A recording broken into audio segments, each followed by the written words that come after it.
গুলি কোন জায়গায় লাগছে? সিএমপি রোডে, ছোটমনির বাসার সামনে। আমার মাথায় ঢেল লেগে অনেক ফেটে গেছে, ঢেল নাকি বুঝতে পারি না এখনো, মানে আমি দেখতে পারি না।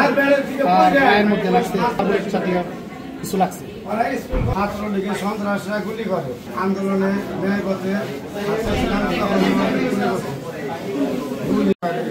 গুলি এক সাইড থেকে আরেক সাইড দিয়ে বের হয়ে গেছে।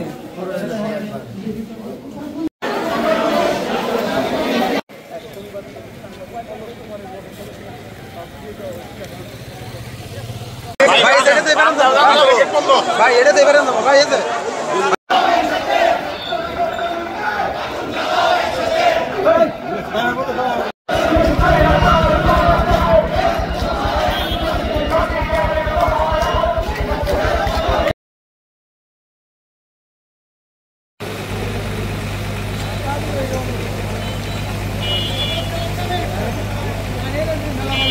Yeah.